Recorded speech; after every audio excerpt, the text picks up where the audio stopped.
Light mode पे कर लिया।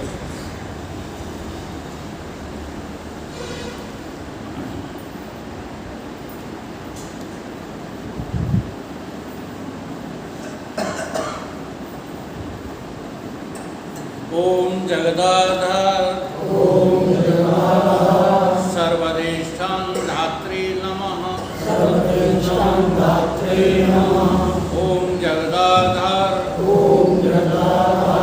सर्वदेष्टां धात्रे नमः। ओम जगदाधार सर्वदेष्टां धात्रे नमः। सच्चिदानंद भगवान सत्य सनातन सतगुरुदेव भगवान। आदि गुरु शंकराचार्य कृत्य आत्मबोध। आज श्लोक नंबर 26 पर जो है चर्चा करेंगे। क्या कहता है 26वां श्लोक? आत्मनो विक्रियः नास्ति ही बुद्धि बोधो न जातिर्थ जीवः सर्वबलं ज्ञात्वा ज्ञाता दृष्टेत मुहति। अर्थात आत्मा कुछ भी कार्य नहीं करता। आत्मनो विक्रिया, ये बहुत बड़ा जो है हमने भ्रम पाल रखा है कि मैं करता हूँ। आत्मा कुछ नहीं करती, इसका अर्थ है मैं कुछ नहीं करता। क्योंकि मैं कौन हूँ? चलो अभी आपकी अनुभूति नहीं है मैं की, परंतु गुरु के ऊपर विश्वास तो है। जब गुरु ने आपसे कह दिया है कि तुम जगत के आधार हो, तुम सर्व के अधिष्ठान हो, तुम कौन हो? नमो नमः का अर्थ क्या होता है? प्रत्येक सूत्र में जो भी आपको मंत्र दिया जाएगा, दो स्थिति उसमें जरूर मिल जाएगी। एक तो मंत्र में ओम लगा होगा, तो ओम का लक्ष्य अर्थ है जो वो है वही, ठीक है। और लास्ट में नमो नमः, ओम नमो भगवते वासुदेवाय नमो नमः, ठीक है। तो नमो नमः का भी अर्थ क्या होता है कि मन रहित आप ही हो, आपको नमस्कार है। बोध चाहे जाको सुकृत भजत राम निष्काम, सो मेरो है आत्मा काको करूं। अब ये जो कहा जाता है ये अभिमान के लिए नहीं कहा जाता। जब हम प्रणाम करते हैं तो सामने वाले को जिसको प्रणाम कर रहे हो उसको भगवान से कम मत देखो, वो साक्षात परमात्मा है। क्योंकि तुम भी साक्षात कौन हो? परमात्मा। आत्मनः आत्मना तुष्टा, आत्मा से ही आत्मा को नमन करने का नाम है नमो। कोई कार्य नहीं करती आत्मा। सीधा अर्थ निकालो, मेरे में कर्ता, कर्म, कर्मफल, क्रिया, कलाप ये कुछ भी नहीं। ये पुरुषार्थ है, इसका अभ्यास करो। हम और तुम तो सुबह से लेकर शाम तक करता ही बने रहते हैं, करते ही रहते हैं।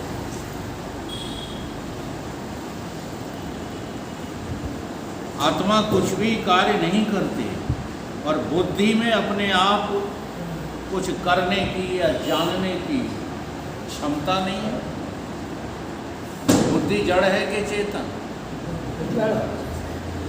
अब बुद्धि कुछ कर नहीं सकती, आत्मा कुछ करती नहीं है, तो ये करना धरना क्या है? ध्यान दो, आने वाले आते रहते हैं, जाने वाले जाते रहते हैं। अपने ध्यान को एकाग्र रखा करो।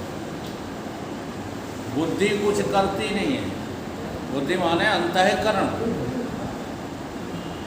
जिसको हम लोग जीव समझते हैं, ये भी कुछ करने में सामर्थ्यवान नहीं है, क्योंकि जड़ है। मन बुद्धि चित्त अहंकार अंतःकरण कैसा है? जड़ है। बुद्धि कुछ जो है जानने की शक्ति नहीं, लेकिन जीव ही अपने को सबका ज्ञाता और दृष्टा जान करके अज्ञान में फंसा हुआ है। समझ लो कि आप कैसे फंसे हो। ये जो करना लगता है आपको, ये जो जानना, अपना जानना लगता है, मैं जान गया, मैं जानता हूँ, मैं करता हूँ, मैं रोता हूँ, मैं सुखी दुखी हूँ, ये सब किससे है? ये सब आत्मा के अज्ञान से ही है। इसलिए बहुत कठिन आत्मज्ञान, आत्मज्ञान को इतना सरल मत समझो। ये कोई भैंसिया का दूध नहीं है जो दोहले हुए, ठीक है? हाँ, यह संसार के और कोई कृत्य नहीं है, क्योंकि हमने जिसकी ट्रेनिंग ली उसमें हम फॉरवर्ड हो गए, सक्षम हो गए, तो हमको क्या लगता है कि ये भी ट्रेनिंग है। हम भी वकील साहब की तरह, स्वामी जी की तरह हाँ बोल सकते हैं। बोल तो सकते हो, लेकिन समझ कुछ नहीं सकते। बोलना तो ट्रेनिंग है। आप 10 दिन नकल कीजिए हमारी तरह बोलने लगो। एक महाशय जी हमारे यहाँ बैठे हुए,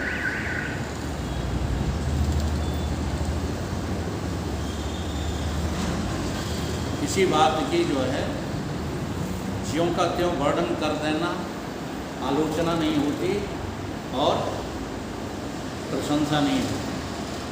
विजयपाल जी इसमें बहुत निपुण हैं। मैं जैसा बोलता हूँ ठीक वैसे ही बोलते हैं।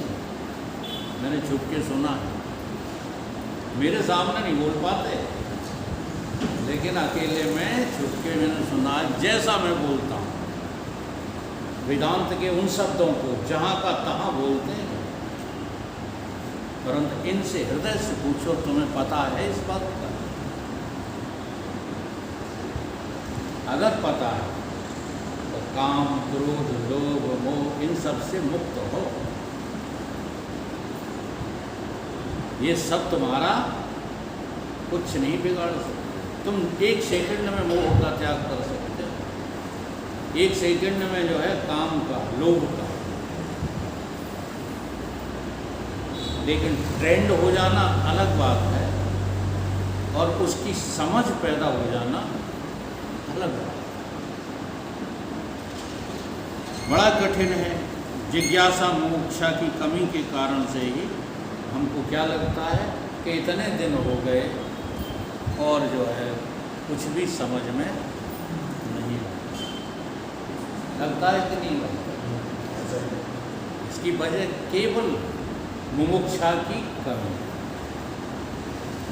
तो सबसे पहले हम अपने अंदर मोक्ष की इच्छा तो जागृत करें। हमें अभी मुक्ति नहीं चाहिए, अभी हमें सांसारिक सुख चाहिए, सांसारिक सुखों की कमी। अभी हमें मन की तृप्ति चाहिए, मन को रंजित करने के लिए हम आगे बढ़ते जाते लगे रहते हैं। ये काम छोड़ा उसमें लग गए, वो छोड़ा उसमें लग गए, तमोगुण छोड़ा रजोगुण में लग गए, रजोगुण छोड़ा सतोगुण में लग गए, फिर सतोगुण से भी मजा नहीं आया तो फिर तमोगुण में कूद गए। यही चक्र जो है जन्म जन्मांतर से चल रहा है। इसलिए बहुत कठिन है। अगर आत्मवान होना बहुत कठिन। इसकी कठिनता को जो है प्राथमिकता नहीं देते हैं। ये जो निरंतर सत्संग का छूटना, ये उसी की पहचान है। तुम कहीं ना कहीं प्राथमिकता किसी अन्य चीज को दिए हो। अभी हम 3 दिन नहीं आ पाएंगे कह रहे हैं, जैसे एहसान करते हैं हमारे ऊपर,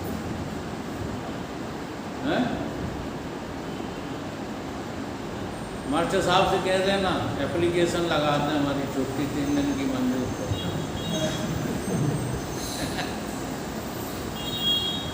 ये एप्लीकेशन का विषय है। जिज्ञासा किसे कहते हैं? जब तक जिज्ञासा की पूर्ति नहीं होती, हाँ, तब तक जो है हम कैसे हो जाते हैं? पागल से हो जाते हैं।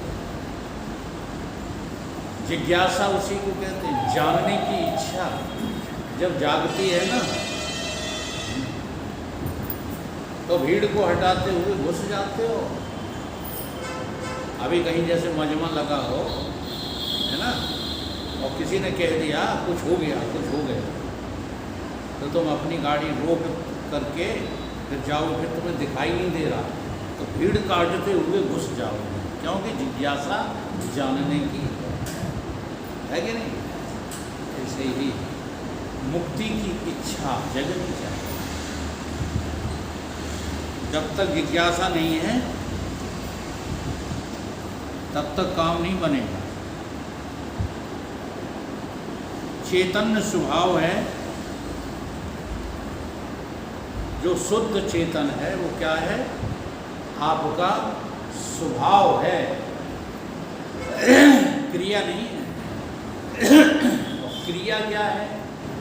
जड़ और चेतन का मिश्रण,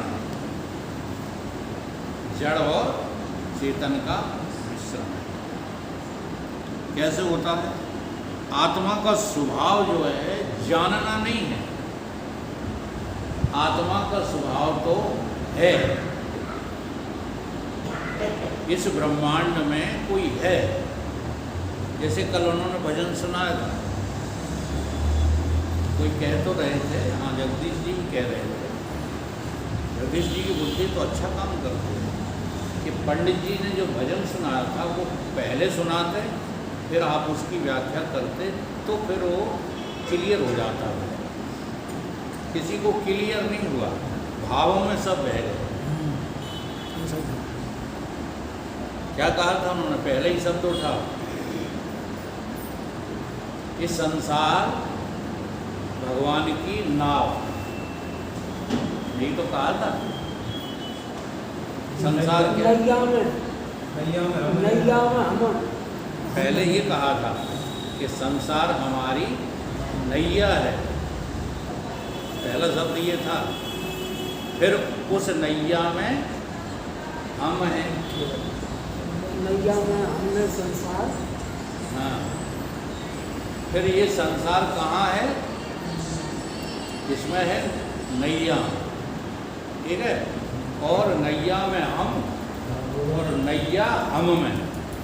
अब वो शब्द उठ नहीं रहे, उनकी गाय हुई, परंतु इसका जो है सीधा कनेक्शन मैंने जोड़ तो दिया था, किसी ने सुना, यो माम पश्यति सर्वत्र।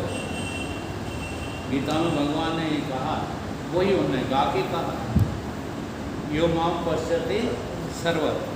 इस संसार में सारे में कौन है? मैं हूँ। ये संसार कुछ नहीं है। अब देखो, इस अनुभूति को आपको प्राप्त करना है, और इस अनुभूति के प्राप्त किए बिना तुम ज्ञानी बन रहे हो, और बड़े मूर्ख हो, ज्ञानी मानी नहीं। सारे ब्रह्मांड में कौन हूँ? मैं। आप हैं सारे ब्रह्मांड में, हैं? और तो फिर मोड़ी मोड़ा निकलाए का भजा तो नहीं है, ले हो गई है, नहीं हो। हम तो भाई ये जब हम उन लोगों को नहीं भाई तब नहीं, बात समझिए, क्या आपकी ये अनुभूति है? सुनी है, सुनी है, वो सत्य की ये देखो आप पहुँच नहीं पाए। सत्य भी है, सुनी भी है, इसके अलावा दूसरा कोई सत्य नहीं है। लेकिन तुम अपने अनुभव में बताओ कि तुम कहाँ हो, सारे ब्रह्मांड में हो, कि केवल अभी राकेश के घर पे हॉल में बैठे हो, तो बात ही सही है। वो भी जो है 3.5 हाथ की देह में, क्या अनुभव है? बहुतों का तो यही अनुभव नहीं है कि मैं देह में हूँ, बहुतों का तो यही अनुभव है कि मैं कमरे में बैठा हूँ। अभी जिसने वेदांत नहीं सुना नहीं जानते उससे ये अनुभूति पूछ, और यहाँ बैठा और पूछ तुम कहाँ हो भी, वो कहेगा हम राकेश के घर में बैठे। लगता है कि नहीं लगता? ऐसा भी बहुत कम लोगों को लगता है कि मैं 3.5 हाथ की देह रूपी गेह में बैठा हूँ। बहुत कम लोगों को लगता है। हाँ, जैसे ये मकान तुमसे अलग है, ठीक ऐसे ही देह तुम्हारी तुमसे अलग क्लियर हो जाएगी। ये पहला स्टेप होता है, परंतु लगता नहीं है। केवल सुनते रहते हो और सुनी सुनाई बात से ट्रेनिंग लेते रहते हो, अनुभव नहीं करते। तो धीरे धीरे अनुभूति को बढ़ाओ। अब वो भजन गा रहे थे तो भाव में थे, उनको पता वता कुछ नहीं था। ठीक है, कर्म से श्रेष्ठ है भावना, हम उसका विरोध नहीं कर रहे। हमें तो भावो विद्यते थे वो। अगर तुम पत्थर पूजते हो तो मूर्ख हो। मंदिर में अगर पत्थर की पूजा करते हो तो तुम जो भक्त कुछ नहीं हो, और उस पत्थर में भी तुमको जो है भाव बन गया है अपने इष्ट का, तो आप पुजारी हो। समझ रही हो? ठीक इसी प्रकार से मैं कहाँ हूँ, मैं सर्वत्र हूँ, इसका धीरे धीरे धीरे धीरे अनुभव करो। ये जो कुछ हो रहा है ये सब मिश्रण से हो रहा है। फिलहाल समझने के लिए एक उदाहरण है कि सूर्य की जो है 2 स्थिति होती है। एक तो सूर्य की डायरेक्ट रोशनी होती है। डायरेक्ट रोशनी, सवेरे खड़े हो जाओ, हाँ, आपको देखने को मिलेगी। आप आंख लड़ाओगे तो लड़ा नहीं सकते ज़्यादा देर तक, आंखें फूट जाएंगी। तो एक तो डायरेक्ट सूर्य का प्रकाश है। दूसरा प्रकाश वो है जो दर्पण के द्वारा रिफ्लेक्ट हो करके और आपको दिख रहा है। ये जो प्रकाश दिख रहा है ये किसका है?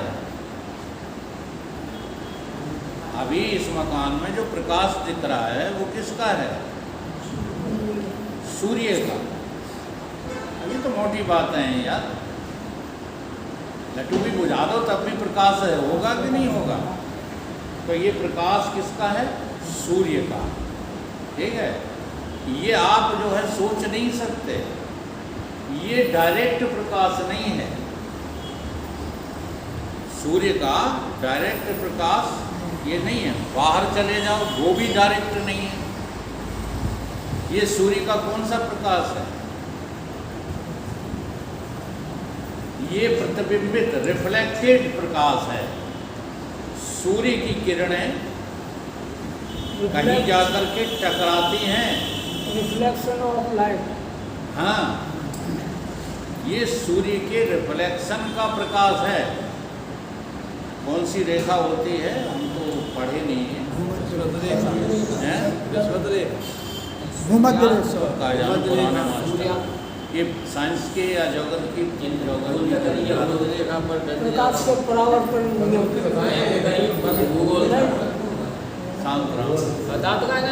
उस रेखा का नाम बताओ प्रकाश के परावर्तन जिससे सूर्य टकरा करके फिर संसार को ज़्यादा देता है।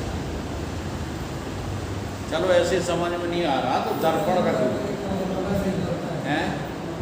अब कौन से नहीं, उन्हीं में से है कोई। चलो ठीक है। अब आप समझो तो ऐसे समझो जैसे दर्पण रखा है, दर्पण में सूर्य का प्रकाश पड़ा, फिर उस दर्पण से जो प्रकाश रिफ्लेक्ट हुआ उससे उजाला आपके कमरे में हुआ, तो 2 प्रकाश हो गए गए कि नहीं। एक तो साक्षात प्रकाश स्वरूप सूर्य आपकी आत्मा। अब ये दृष्टांत क्यों दिया है? समझने के लिए। अब दूसरा प्रकाश कौन सा है? जो अंतःकरण से रिफ्लेक्ट होकर चेतन का प्रतिबिंब कहाँ पड़ा? अंतःकरण में। और अंतःकरण से रिफ्लेक्ट होकर के तुम्हारे सारे शरीर में जो है वो प्रकाशित करने लगा और मैं महसूस होने लगा। ये मैं मिश्रित में है। अंतःकरण से मिल गई। अब कौन मिला है? चैतन्यता मिली है कि चेतन मिला? सूर्य तो अपने स्थान पे ज्यों का त्यों है, केवल सूर्य की किरण कहाँ टकरानी है? दर्पण में। ऐसे ही चिदाभास ने प्रवेश किया कहाँ? अंतःकरण में, और रिफ्लेक्ट होकर के उसी को मैं कहने लगा। ठीक है। अंतःकरण आगे बढ़ा तो इंद्रियों में प्रवेश कर गया, तो इंद्रिय को मैं कहने लगा। मैं देखता हूँ, मैं सुनता हूँ, मैं खाता हूँ, मैं चलता हूँ। ऐसा लगता है आपको? नहीं लगता है। तो ये सब उसी प्रक्रिया का जो है अंग है। इसको बहुत बारीकी से हमें समझना है। जब पूरी प्रक्रिया समझ में आ जाती है तब हमें अपने स्वरूप का धीरे धीरे पता लगने लगता है कि हम तो कुछ करते ही नहीं।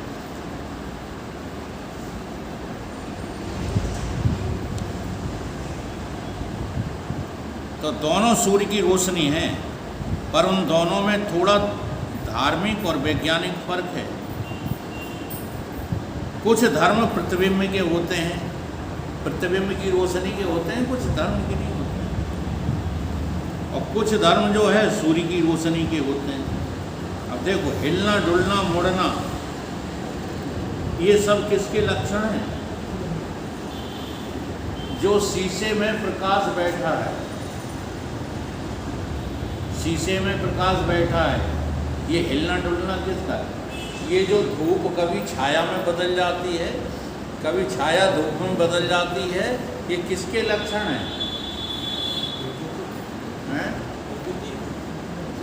किसके लक्षण हैं? सूर्य के ही।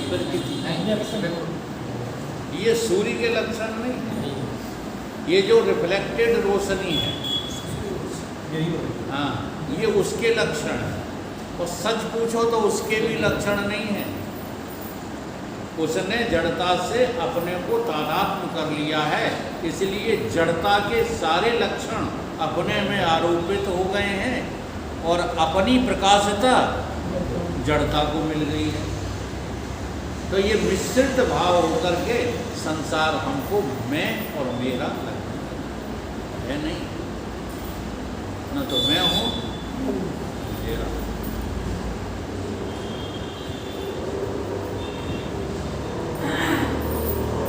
ठीक है। इसी को ईशावास्य उपनिषद में एक सूत्र के द्वारा कहा गया, तदेजित तन्ने। बहुत सरल हैं ये उपनिषद, लेकिन गुरुओं के द्वारा समझे जाएं तो तुम अपने आप इनको याद करके भटक जाते हो। सूत्र तो बोलने लगते हो, पता बता कुछ नहीं। तदेजित का अर्थ क्या होता है? ईशावास्य उपनिषद का सूत्र है तदेजित तन्नेजित, यानी तुम स्थिर भी हो, तदेजित, और तन्नेजित, चलते भी हो और नहीं भी चलते। अब दोनों लक्षण तुम्हें है। अब तुम्हें ढूंढना है,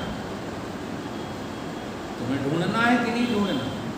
कि जो चलता है वो मैं हूँ, या जो कभी नहीं चलता वो मैं हूँ?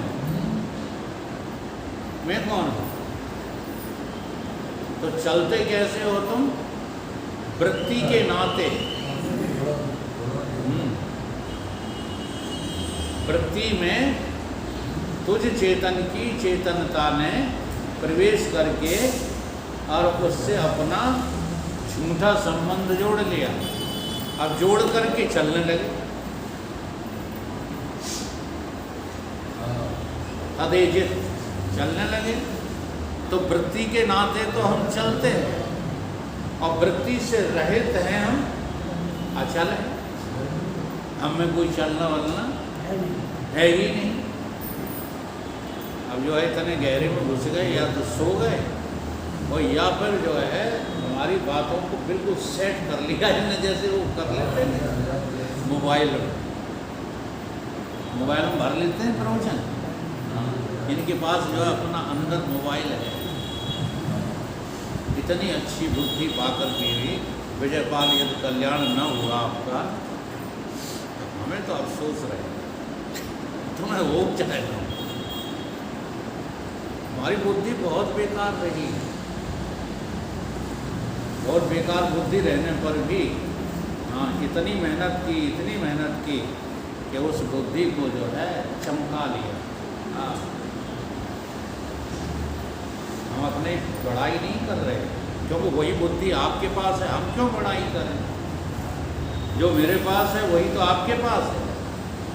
बुद्धि सबकी एक समान है, बस तुम उसको मांझ नहीं रहे, मैंने मांझ लिया। कितना होता है?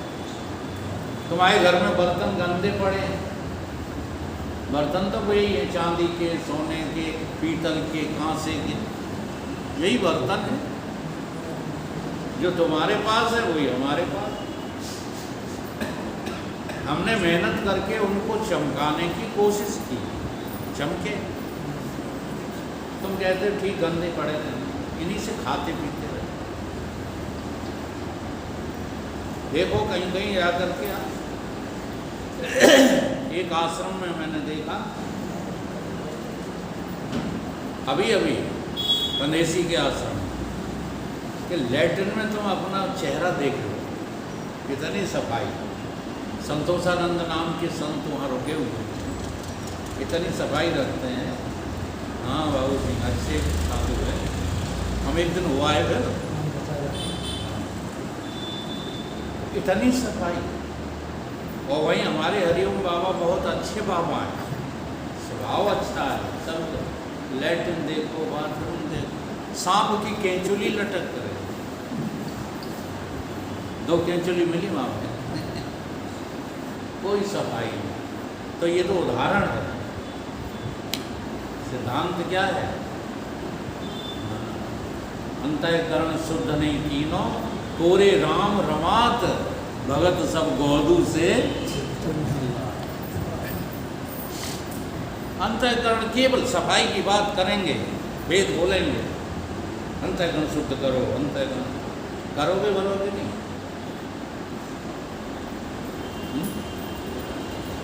तो जब तक बर्तन साफ नहीं होगा हैं, तब तक प्रतिबिंब ज्यों का त्यों साफ। जंग भी साफ हो जाएगी। करत करत अभ्यास के जड़ मती, रसरी आवत जात है। ऐसी चिकनी हो जाती है वो जगह, पुराने कुओं में देखो आप, हाँ, इतनी चिकनी हो जाती है कि तुम्हारी देह भी इतनी चिकनी नहीं है, चाहे जितनी जंग लगी हो। आप कोशिश कीजिए, साफ होगी। साफ करने के तरीके आपको रोजाना सत्संग में सुनने को मिलते ही। अब उन तरीकों को नहीं अपनाओगे तो कैसे साफ? तुम अपने तरीके से लगे पड़े हो और ऊपर से धौंस और देते हो। तो हम यहाँ आते ही क्यों? जब किसी को बहुत बारीकी से समझाओ तो वो जवाब क्या देता है?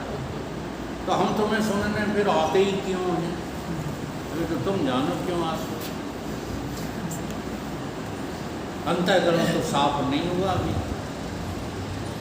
अंतःकरण साफ इसको कहते ही नहीं है कि अम्मा मीठे कक्को मीठे सर्ग हो जाए, संसार भी मुझे अच्छा लगे और आत्मा को भी हम पालें।